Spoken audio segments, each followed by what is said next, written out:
Hello everyone, welcome back to my YouTube channel biology with जागृति।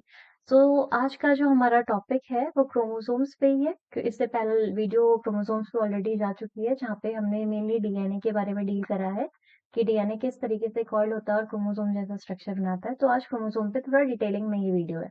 Okay, so what is chromosomes? देखिए, chromosomes एक structure है जो generally cell division के time पे फॉर्मेशन होता है जिसका। ओके, कैसे बनता है?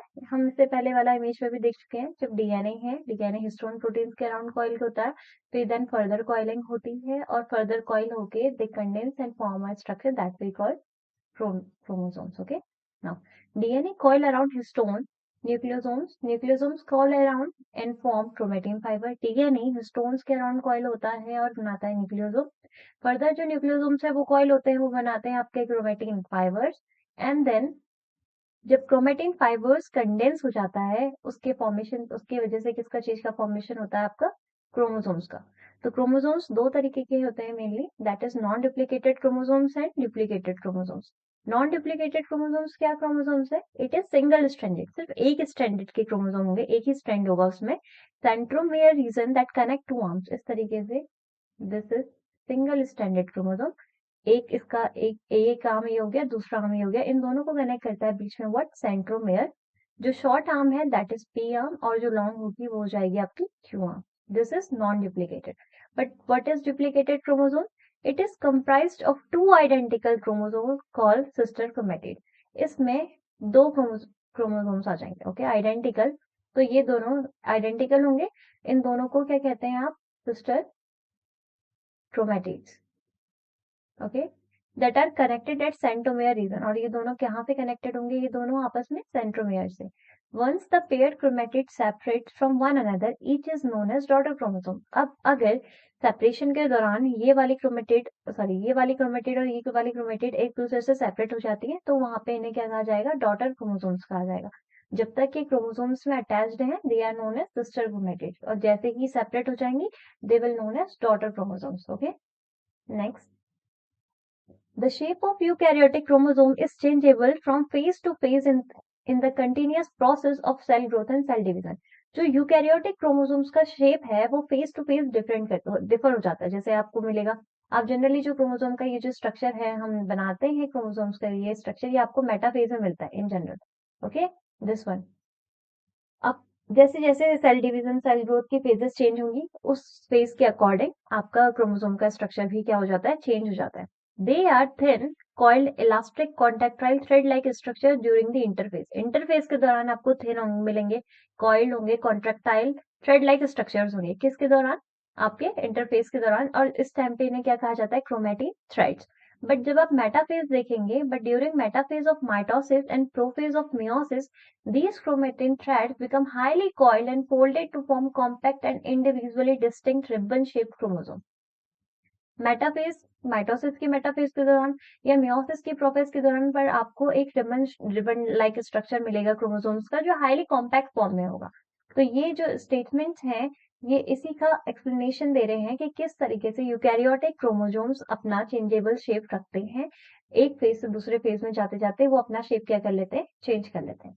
क्रोमोसोम्स डिफरेंट टाइप के बेसिस पे उनको कैटेगराइज किया गया है। तो अगर हम उन्हें उनके सेंट्रोमेयर की पोजीशन पे देखें कि उनका सेंट्रोमेयर कहाँ पे है, किस पोजीशन पे है, तो उसके बेसिस पे चार टाइप के क्रोमोसोम्स होते हैं: टीलोसेंट्रिक, एक्रोसेंट्रिक, सब मेटासेंट्रिक एंड मेटासेंट्रिक। देखिए, जो टीलोसेंट्रिक है, इसमें जो क्रोमोसोम्स, जिसमें जो सेंट्रोमेयर होगा बिल्कुल एंड पे है।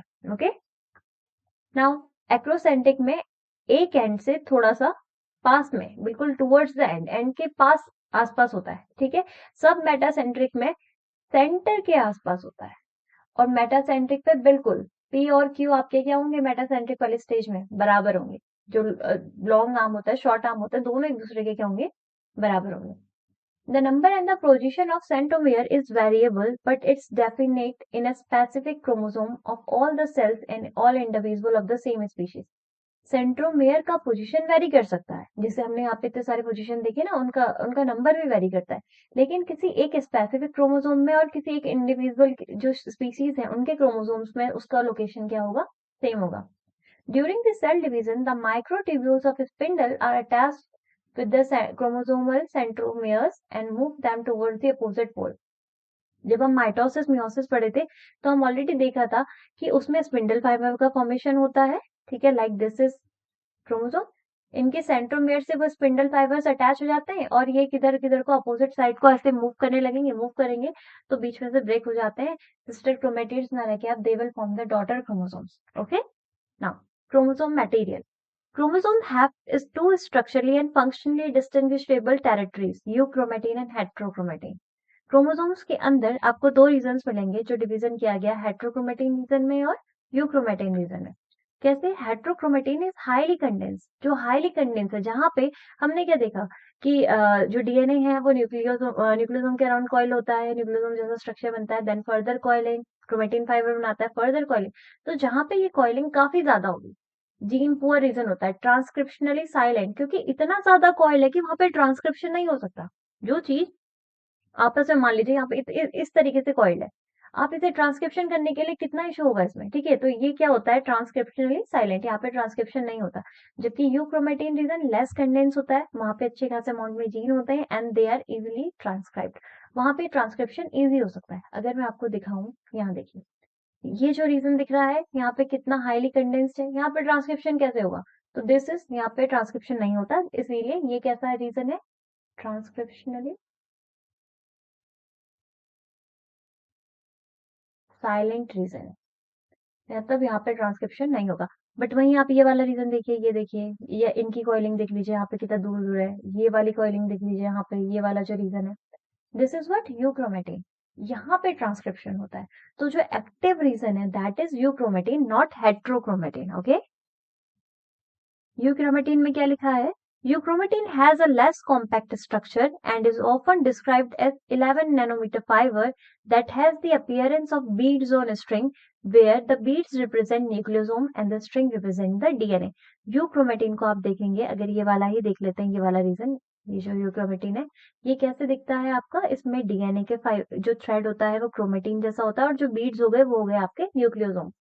Okay, it has special affinity for basic stains and is generally active, ये बेसिक स्टेन्स के लिए इसके पास स्पेशल एफिनिटी होती है and it is genetically active. Genetically active कहने से क्या मतलब है कि ट्रांसक्रिप्शन जिस रीजन का होता है that is euchromatin region. Okay, while heterochromatin it is condensed intercoiled state of chromatin containing 2 to 3 times more DNA than euchromatin। जिसके हेट्रोक्रोमेटिन में जो डीएनए का कंटेंट होता है वो यूक्रोमेटिन के कंपैरिजन में बहुत ज्यादा होता है, आप इस इमेज में देख सकते हैं, जैसे कि इट इज जेनेटिकली इनर्ट, ये इनर्ट है क्योंकि इतना ज्यादा कॉइल है, यहाँ पे आरएनए का डायरेक्ट सिंथेसिस नहीं हो सकता, ठीक है, यहाँ पे ट्रांसक्रिप्शन नहीं हो सकता है, ट्रांसक्रिप्शन नहीं होगा so there will be no protein formation, translation नहीं हो पाएगा, राइट, इसीलिए कैसा है, जेनेटिकली इनर्ट। नाउ क्रोमोसोम्स के डिफरेंट की सेक्स क्रोमोसोम्स और ऑटोसोम्स जो नॉर्मल बेसिस है, तो एक बेसिस ये भी है इनका। तो क्रोमोसोम्स आपके बॉडी में दो तरीके के मिलेंगे, ऑटोसोम्स मिलेगा और आपको सेक्स क्रोमोसोम्स मिलेंगे। Autosomes are the chromosomes which do not have any role in determination of sex of the individual. Autosomes ऐसे क्रोमोसोम्स हैं जो किसी भी इंडिविजुअल के सेक्स को डिटरमाइन नहीं करते। Their number is usually greater than the number of sex chromosome. इनका नंबर जनरली, जनरल केस में सेक्स क्रोमोसोम से ज्यादा होता है, जैसे हमारे बॉडी में 46 क्रोमोसोम है, that is 23 pairs. out of these 23 pairs there are 22 pairs of autosomes while one pair of what, sex chromosome। ये जो 22 पेयर्स हैं ये आपके और कैरेक्टरिस्टिक्स के लिए रिस्पॉन्सिबल होते हैं but they do not have any role in determining your sex.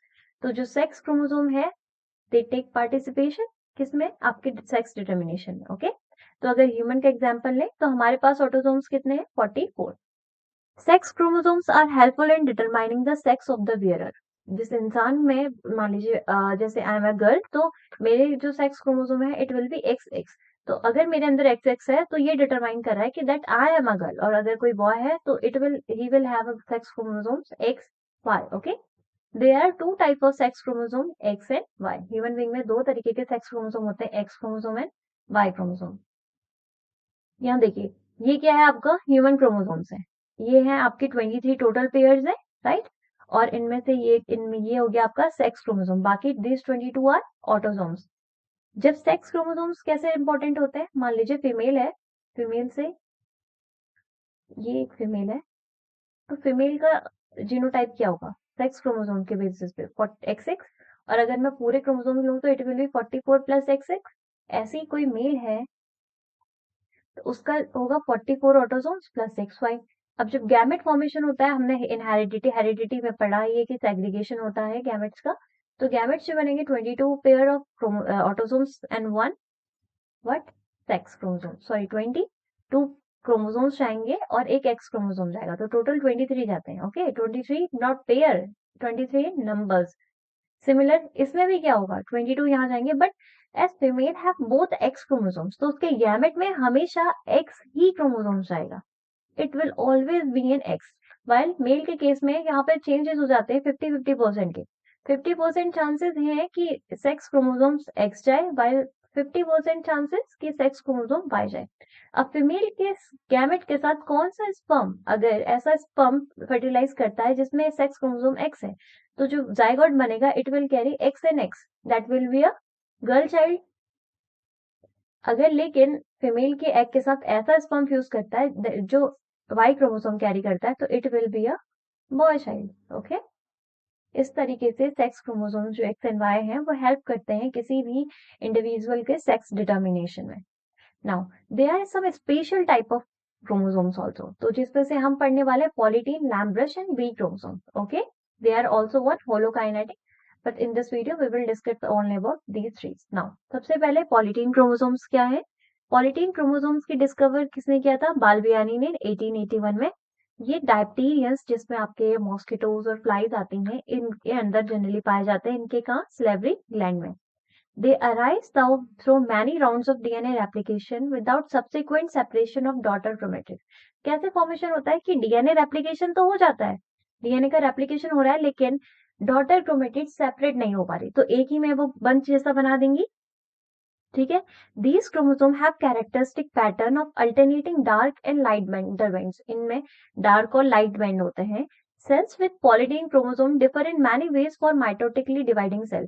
अब क्योंकि पॉलीटीन क्रोमोसोम्स जिनमें कैरी होती है, वो सेल्स नॉर्मली जो माइटोटिकली डिवाइड करती हैं उन सेल से कुछ डिफरेंट कैरेक्टरिस्टिक्स रखती हैं।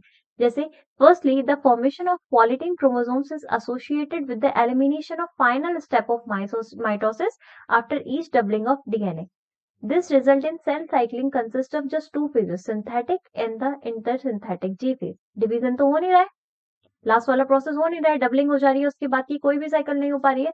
तो इसमें जो आपके पॉलीटीन क्रोमोसोम्स, ऐसी सेल्स जो पॉलीटीन क्रोमोसोम कंटेन करती हैं, they will have only two phases, interphase होगा, एस फेज होगा, सिंथेटिक फेज होगा और जी फेज होगा। ओके, दूसरा, at the end of each S phase, DNA strand do not segregate.